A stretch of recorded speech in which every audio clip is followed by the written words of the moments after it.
Good morning everybody, welcome back to Marrick's Koi channel, or Marrick's Koi Pond. Thursday 26th of September. The fish are still in the swimming pool. First attempt failed at repairing the pond. Well, I got that wrong. The holes that we found was a success. Repaired those, no problems whatsoever, but started to fill it up again, left it about quarter full, and it started dropping again, albeit very slowly, but it was still dropping. So Jim from James Park Farm Fisheries, he come back and he got in the pond and we found some more holes, but I'll explain that more in a minute.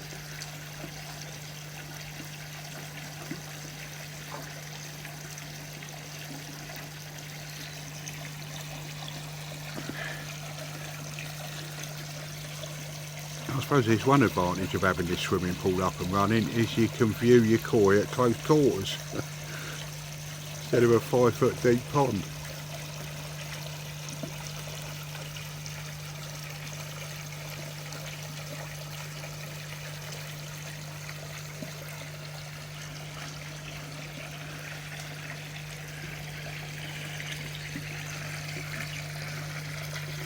Here's my Karashi.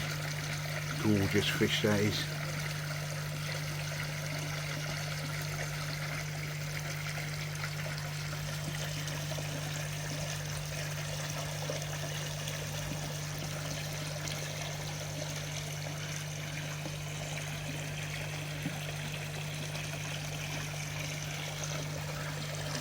The old shag's got a bit of a nose rub where it's been swimming around in circles, rubbing its nose against the side of the pool. But apart from that, you know, every one of these are doing fine.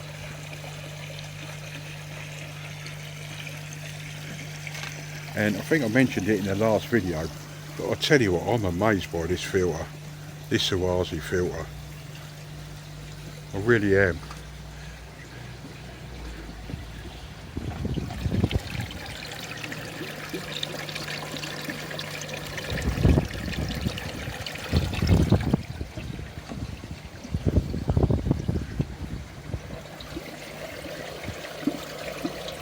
That's an amazing filter, that is.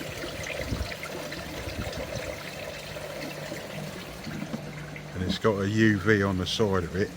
Not that I'm using that at the moment.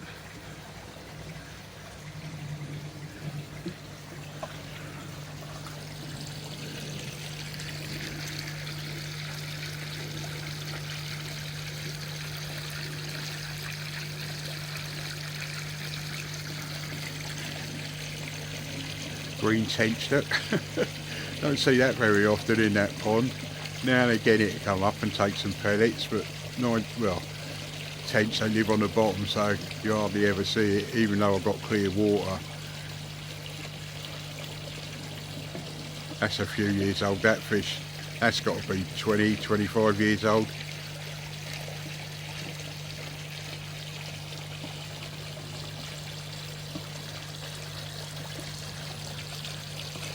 Penny Karashi.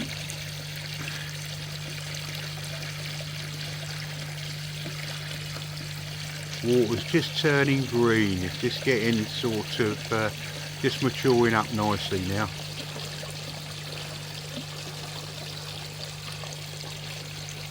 Right, I'll take you down a pond and try and explain to you what we found. Okay, back at the pond, filling it up for the second time. What we found was there was a couple of splits in that liner along this wall here, about, I don't know, a foot, 2 foot away from that corner. Like I say, Jim from Park Farm Fisheries kindly come down, nice lad, come down and repaired that for me. Didn't faze him whatsoever. Me, I was pulling my hair out, in panic mode. Sorted that out. Anyway, started filling it up and it started leaking again, but you know, drained it back down, got in there. Jim come back, had a look at them repairs, 100% those repairs, which meant there was another hole in the liner.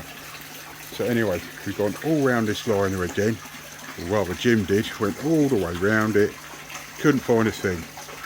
But you know what we forgot to do? See this carpet and step ladder? I just fold this carpet up. Just fold that carpet in half, stick it in the pond, and then that step ladder went in the pond here, so we could step out up onto that swing seat. So we had the carpet in there and the step ladder. Anyway, went all round this pond, could not find anything. But what we didn't do, we didn't move the ladder, did we? We didn't move the ladder. Anyway, Jim moved the ladder, and guess what? 3 tiny holes. You could just put your end of your little finger in. 3 tiny holes. Could you believe that? You know, we went all the way around that pond, and could you believe that those 3 holes was behind that ladder, which is, of course, we never moved it.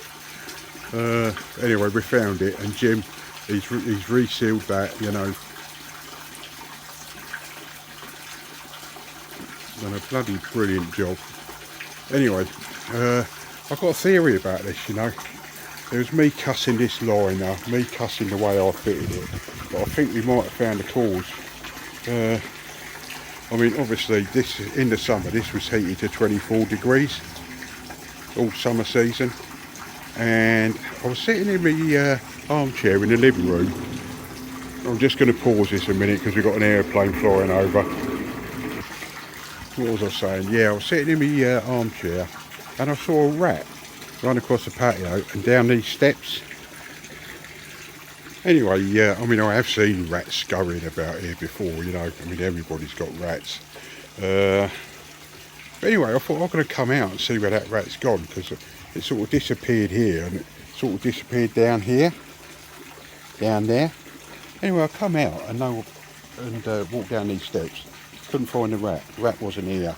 But what I did find, right down there, I mean, I've blocked it up now, but behind that slate was a little tiny, well, I say little tiny hole, I suppose the size of a £2 coin or whatever. And I reckon rats have been getting in there and nesting. Anyway, I got a bamboo cane, stuck it in there. Oh, it goes under there. There's all sorts of warrens. Got on my hands and knees with a torch. There's all sorts of holes and tunnels in there. And you know what my theory is? My theory is that rats have got in there, you know, and they've dug down, been nesting in there, because that's not too far. Well, it is. I mean, if you see, look, that's the corner of the pond there. That's the corner of the pond there, where this slab is here. And I reckon, oh, I can't get this in focus. That's the corner of the pond, and I reckon they've been going in there nesting, you know. 24 degrees C, that pond liner, and there's no insulation. It's just old carpet and a bit of that textile protection fleece, you know. And I reckon they've been getting in there and nesting. That's my theory. Anyway, I reckon what's happened is they've been dug so deep to get to the warmth of that pond that they've got to the bottom, must have been a bit hungry, and they've chewed 3 holes. So you can get your end of your little finger in there, literally like 2 inches apart. So there's 3 holes. I suppose 6 inches, within 6 inches there was 3 holes. Anyway, like I say, Jim's sealed it up for me. And I tell you what, I've got full confidence in that, because looking at the repairs he's done to that down there, you know, this, like that liner in them areas now is twice as strong, 3 times stronger than what it was. But anyway, I reckon where that water's been coming out of there, out those 3 holes, it's just the ground has just become saturated, because under this liner it is like puddle clay, so there's nowhere for the water to go. Can't drain off. So I think what's been happening, where that water's been going in down there, right at the bottom, 5 foot deep, been going in, the water level's risen and risen because it can't go anywhere, and then it's travelled along the inside of this liner, filled it up, pushing the liner out, all the way down there to about here, and all this inside of this liner has just filled up with water, just filled up. It's put so much pressure on that liner, it's just torn, you know, it's just split. And I thought when we first saw it, it was a fault of the liner. I thought perhaps because it's right on the bead of where that vulcanised seam is. But looking at it again, obviously where that bead is vulcanised, that seam is vulcanised, that's like double skin if you like. And it's gone just below that, so it's where it's a single ply of liner. And I just think it's just stressed the liner. There's so much water behind the liner, because the water couldn't soak away into the ground. It's just pushed this liner out, stressed it, bang. But anyway, I think we might have success. I've been filling this up like 6 inches every 2 days, watching it. Hasn't been going down. Didn't want to fill it up all in one go, obviously, because it's a waste of water if it didn't work, and also because I didn't want to stress the liner by dumping like 3,000 gallons in here all in one go. So every couple of days, 5 or 6 inches, let it settle for a day, then put some more in. But I think we might be successful. But anyway, because this liner has been compromised now, you know, I'm not worried about the repairs that Jim's done. I'm fully confident in those repairs, but because it's been compromised, I just can't face this again, really can't. So the plan is early spring, Jim's going to come down it and he's going to fiberglass it. He'll take all the water out, he's going to fiberglass it. One of the benefits of having it fiberglass is I shall have 25mm insulation all the way round it, and on the bottom Celotex insulation. So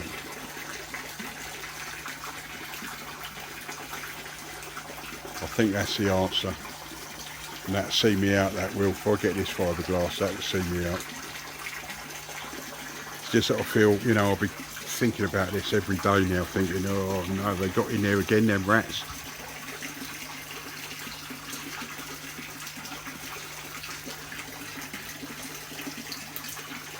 But I think what I'm going to do, I'm going to fill this up, not all the way to the top, because obviously, I don't know, there's 1,000+ litres in that swimming pool. But I shall get this up and running, because this is new water. Such a shame, because that water, you know, it's like 15-20 years old in here. Well, not literally, but you know, it's real mature water, whereas this is just straight out of the tap. So once I get this up to level, I'm just going to leave it to run for a week. Let it run for a whole week. Put plenty of bacteria in there. I might put the Tamasabas in here just so it's got a bit of ammonia in there, just to kick-start it.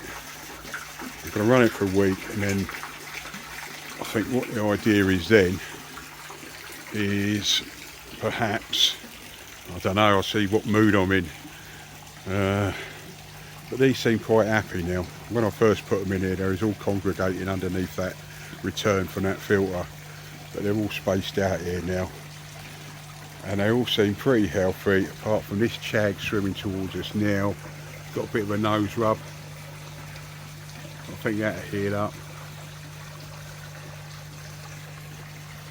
Yeah, so I don't know whether to take the opportunity before I transfer these fish back, whether to bowl them up and give them a measure. Because it'll be a year ago in October that they were last measured, so I might take the opportunity to bowl them, measure them, put them back in the pond. It all depends on the frame of mind I'm in. But getting back to these rat hole, I'm convinced, you know, because like I say, what we found down there where it was leaking, it was actually the liner had split, it physically had split, whereas the leaks we found there was three round holes, you know, and I reckon they've been gnawed. Nothing's perforated, there's nothing behind there, no stones or anything. You know, I was so careful when I put this in. Like I say, there's layers and layers of carpet. that textile thing, you know, but that's not going to stop a rat chewing through it. And I'm certain, you know, rats have got in behind there, tunnelled all the way to the bottom. I mean, they haven't tunnelled down 5 feet obviously, although this pond is 5 foot deep. You know, where that hole is, that's 2 foot down, so they've tunnelled, I don't know, 2.5, 3 feet down. Anyway, what the plan is, I'm going to take all them away where that hole is. I'm going to plug that all with wire netting, old chicken wire, you know, push it in as far as I can, because like I say, I was on my hands and knees with a torch and bamboo cane, and that is riddled with tunnels, absolutely riddled. So I'm going to put as much wire netting as I can in there. But the other thing I spotted as well is, look here, see there's a void there, rats can get in there, look. So I'm going to fill it all up with wire netting in there, and then I'm just going to spray foam it, expanding foam,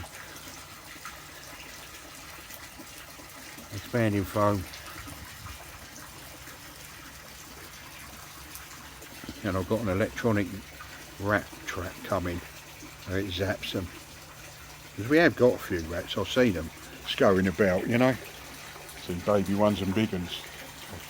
I've had a couple with my air rifle, but you know, when I'm in the house there, I can't quite get them, even from the bedroom window. Even from that bedroom window, I can't get them, because what they do is they're on the bottom of that step, and they're sort of covered by them steps, if you know what I mean. Can't get the angle to shoot them. And I think what I'm going to do as well, as you see all this crazy paving here, I'm going to drill down through the mortar joints, you know, every 6-9 inches, and I don't know, fill it up with dry sand and cement, or fill it up with postcrete, you know, any voids that's under there.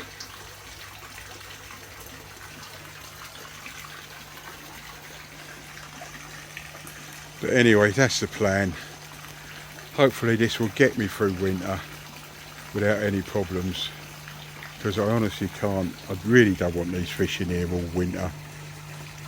I mean, if I have to, I've got no choice, but I prefer to get them in there over winter, then in the spring get this fiberglass, 25mm of insulation all round the walls, on the bottom. The only thing I've got to suss out is, obviously Jim wants it all tarpaulin. I don't know whether to go tarpaulin it from the inside, or whether to go right over on the outside. I'm just a bit frightened if I get one big enough. These end caps on this pergola will puncture the liner tarpaulin. So that's still to be thought about.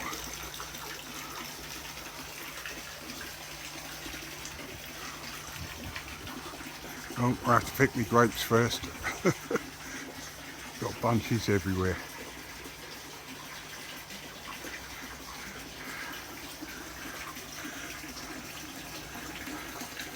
But that's the plan of action.